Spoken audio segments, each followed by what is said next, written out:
Hi friends, welcome to Just Net channel.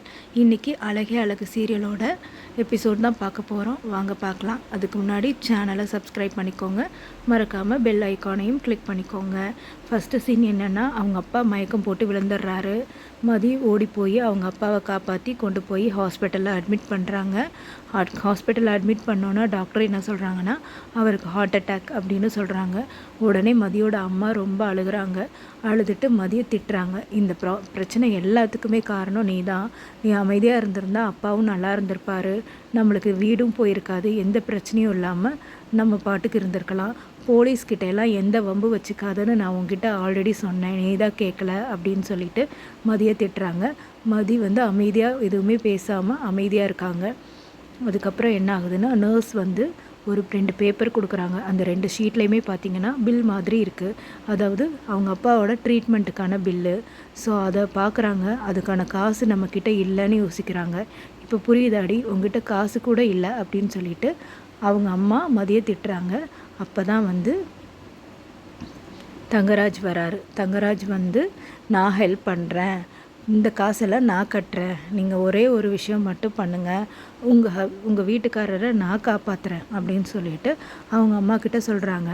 அவரை நம்ம கண்டிப்பாக அவருக்கு சர்ஜரி பண்ணிடலாம், ஆனால் இப்போது கல்யாணம் நடக்கட்டும் அப்படின்னு சொல்லிட்டு டாக்டர்கிட்டையெல்லாம் பேசிட்டு கல்யாணம் நடக்கட்டும், உங்கள் பொண்ணை எப்படியாவது சம்மதிக்க வைங்க, உங்களுக்கான ஃபீஸு எல்லாத்தையும் நான் கட்டுறேன், உங்கள் வீட்டோட கடனையும் நான் பார்த்துக்கிறேன், நீங்கள் அதெல்லாம் திருப்பியே தர வேண்டாம், கல்யாண செலவுமே நான் பார்த்துக்கிறேன் அப்படின்னு சொல்கிறாங்க.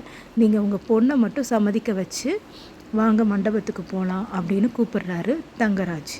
உடனே அவங்க அம்மா என்ன பண்ணுறாங்கன்னா, மதியை கன்வின்ஸ் பண்ணுறாங்க. மதிக்கிட்ட ரொம்ப பேசுகிறாங்க. இந்த மாதிரி உன்னோட லைஃப் நல்லாயிருக்கும், அவங்க குடும்பம் எல்லாமே நல்ல குடும்பம்தான், நீ கல்யாணம் பண்ணிக்கோ அப்படின்னு சொல்லிட்டு ரொம்ப வற்புறுத்துகிறாங்க. ஆனால் மதிக்கு இதில் சுத்தமாக விருப்பமே கிடையாது. இப்போ வரைக்குமே அவங்க அம்மா என்ன சொன்னாங்கன்னோ அதை அவங்க காதிலே வாங்கிக்கல. அம்மா கிட்ட, அம்மா எப்படிம்மா நான் கல்யாணம் பண்ணிக்கிறது, எனக்கு அவங்கள சுத்தமாக பிடிக்காது அப்படின்னு சொல்கிறாங்க. ஆனால் மதியோட அம்மா சொல்கிறாங்க, உன்னை நாங்கள் பாலுங்கலத்தில் பிடிச்சி தள்ளுற ஐடியா கிடையாது, அப்பா எல்லாமே நல்லா விசாரிச்சிட்டாரு, அவங்க ரொம்ப நல்ல குடும்பம், நம்மளை விட ரொம்ப வசதியானவங்க, நம்மளுக்கும் அவங்களுக்கும் ஏணி வச்சா கூட எட்டாது, ஆனால் அவங்களே நம்மக்கிட்ட உன்னை கேட்குறாங்கன்னா பார்த்துக்கோ, அவங்களோட ஏதோ ஒரு சிச்சுவேஷன்னால தான் நம்மளை பொண்ணு கேட்குறாங்க, மற்றபடி அவங்களாம் ரொம்ப நல்ல குடும்பம், ரொம்ப பணக்கார குடும்பம் அப்படின்னு சொல்லி அவங்க அம்மா காலில் எல்லாம் விழுந்து கெஞ்சி கேட்டு அவளை சம்மதிக்க வச்சிட்றாங்க. சம்மதிக்க வச்சோன்னே மதியம் சம்மதம் சொல்லி அவங்க எல்லாருமே மண்டபத்துக்கு போகிறாங்க. அப்போ அவங்க அப்பாவும் தான் போகிறாரு. அவங்க அப்பா இப்போ ஓகே ஆகிட்டார்.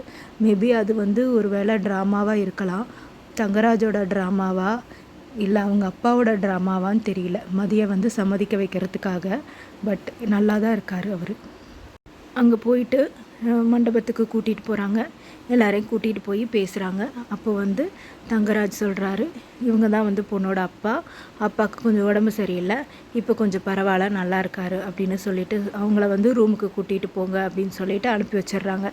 அதுக்கப்புறம் தங்கராஜ் என்ன பண்ணுறாருன்னா, அவங்க மாமியாரும் மாமனார்கிட்டையும் பேசிகிட்டு இருக்காங்க. தங்கராஜ் என்ன பண்ணுறாருன்னா, அவங்க மாமா கிட்டேயும் அவங்க அத்தைக்கிட்டையும் பேசிகிட்டு இருக்காங்க. இவங்க தான் பொண்ணோட அப்பா அப்படிங்கிற அந்த இன்ட்ரோலாம் முடிச்சுட்டு, இந்த மாதிரி அவங்க இந்த கல்யாணம் சம்மதிக்க வைக்கிறதுக்காக நான் நிறையா காசெல்லாம் செலவு பண்ணியிருக்கேன், அவங்க கொடுக்க வேண்டிய கடனை கூட நான் வேண்டான்னு சொல்லிட்டேன், கல்யாண செலவு எல்லாம் நான் பார்த்துக்கிறேன்னு சொல்லிட்டேன், இப்போ கூட ஹாஸ்பிட்டல் பில் நான் தான் கட்டிட்டு வரேன் அப்படின்லாம் சொல்கிறாங்க. அப்போது அவங்க அம்மா சொல்கிறாங்க, அப்படின்னா மாப்பிள்ள இவங்க ஒன்றும் இல்லாத குடும்பமா அப்படின்னு கேட்குறாங்க. என்ன இவங்களுக்காக நீங்கள் ஏன் இவ்வளோ செலவு பண்ணுறீங்க அப்படின்லாம் கேட்குறாங்க.